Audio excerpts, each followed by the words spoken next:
आज मालेगांव शहर कांग्रेस कमेटी की तीसरी यादी हम डिक्लेयर करने जा रहे।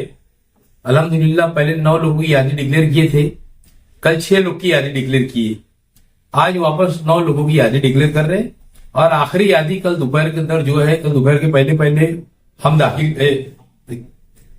कर देंगे। अभी पहला नाम है Parveen Bano Shaikh Anwar, ward number 8, Najma Bano Anwar Hussain, ward number 15, Parveen Bano Sattar Khan, ward number 16, Behbood Abdul Khaliq, ward number 19, Arshiya Firdous Aqeel Ahmed, ward number 19, Abid Khan Arif Khan, ward number 20, Anisa Bano Abdul Gaffar, ward number 20, Atika Bano Mohammad Haroon, ward number 20, Akhtarunnisa Iftikhar Ahmed, ward number 18। ऐसी 9 लोगों की यादी कांग्रेस कमेटी से डिक्लेयर की जा रही है और आखिरी यादी कल दोपहर में जो भी रहेगा, कल शाम को चौंकाने वाले नाम रहेंगे इंशाअल्लाह ताला कल क्या।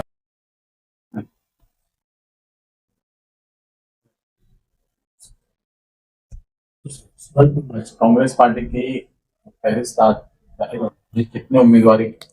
हम लोगों ने पहले 9 लोगों की लिस्ट जारी किया था, उसके बाद कल 6 लोग की लिस्ट जारी किया, 15।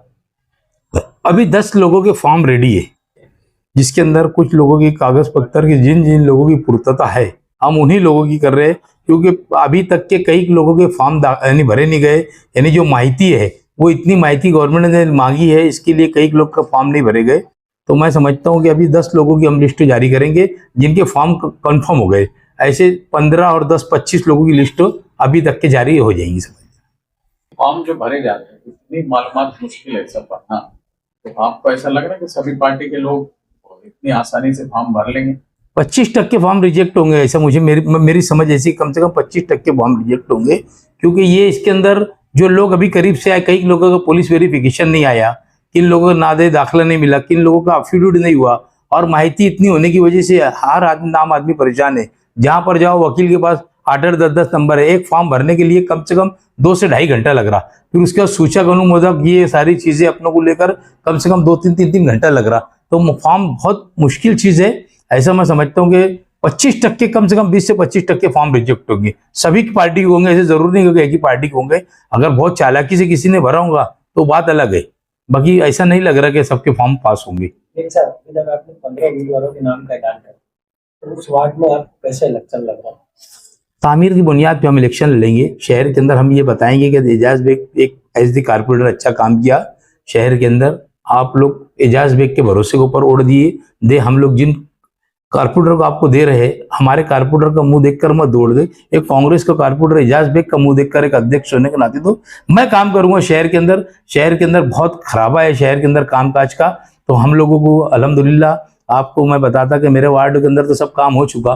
कहीं ना कहीं आजू बाजू में काम करने की जरूरत रहेगी, तो मैं वो कहीं ना कहीं जहां पर हमारे कैंडिडेट चुन के आएंगे तो हम कैंडिडेट लोगों से अपील करेंगे हमारे कैंडिडेट को चुन के दो, और इंशाअल्लाह ताला अच्छी क्वालिटी का दर्जेदार काम जहां हमारे लोग आएंगे चुन के हम काम करेंगे।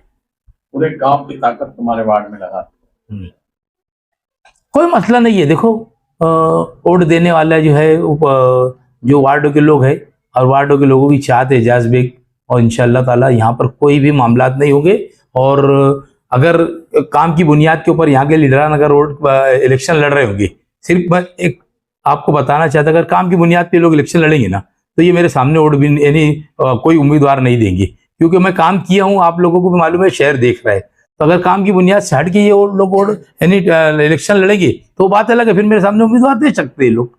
आपके सामने एक बड़े उम्मीदवार आने की ऐसी चर्चा चल रही है, बुजुर्ग और बड़े आदमी है, वो आपके सामने इलेक्शन लड़ने की। देखो इलेक्शन जमहूरियत है, सभी का हक है लड़ने का, कोई बात नहीं है। मेरा तो वार्ड है, मैं तो यहाँ से आप हमेशा चुन के आता हूँ।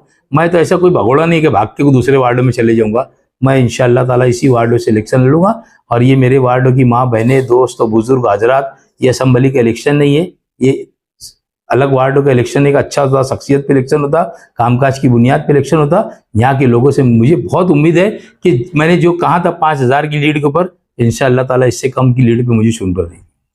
आपने 25 उम्मीदवारों की लिस्ट डिक्लेयर करने का अभी ऐलान कर दिया है, कि साहब इतनी बड़ी पार्टी है, पूरे शहर में उनका बोल रहा है, अभी तक सिर्फ 18 उम्मीदवार हुए, उसमें से कुछ कांग्रेस के बागी उम्मीदवार है, कुछ आसिफ भाई को छोड़ के आए। तो क्या आपको लगता नहीं कि उनके साथ में लोग जाने तैयार नहीं? तैयार हो यार, सब जाने के लिए, उनके साथ जाने के लिए तैयार है। मगर उनका, मुझे ऐसा लगता था कि अंदरूनी मामला कुछ न कुछ खलफसार का शिकार है और उसकी वजह से वो अभी तक के डिक्लेयर नहीं कर पा रहे। इतनी बड़ी पार्टी के, नहीं आज बोले तो शहर के एमएलए, उन्होंने कब से बॉडी डिक्लेयर करके और ख़त्म करना चाहिए था। बहरहाल उनकी क्या वजह है कि वो अभी तक के नहीं करेंगे। मैंने आपको बताया कि भी यानी फॉर्म भरने की इतनी क्रिटिकल है कि एक एक चीज़ का है। बैंक का पासबुक भी अगर नहीं रहेगा तो उसका फॉर्म भी पास नहीं होने वाला है। अभी मेरी अवार्ड कंट्री साहब से बात हुई, मैंने उनसे पूछा तो बोले फॉर्म यानी वो पासबुक साथ में ही लगेगी उसकी जेरॉक्स, नहीं तो फॉर्म रिजेक्ट हो जाएगा। तो अभी तक के तो लोगों के खाते नहीं खुले, तो ये कब इनका ऐलान करेंगे, कब ये करेंगे? तो ऐसी बहुत सारी दुश्वारी आएंगी। इतना आसान नहीं है वो, जितना आसान समझ के वो कर रहे हैं। और वो असल में उनके, और भी दूसरी बात ऐसी कि इंतजार इसीलिए था कि उनके पास कैंडिडेट बहुत से वार्डों के अंदर नहीं थे। वो जो भाग भाग के इधर उधर से गए ना, तो वही कैंडिडेट उनको मिल गए और उनके पास खाना पूरी हो गई।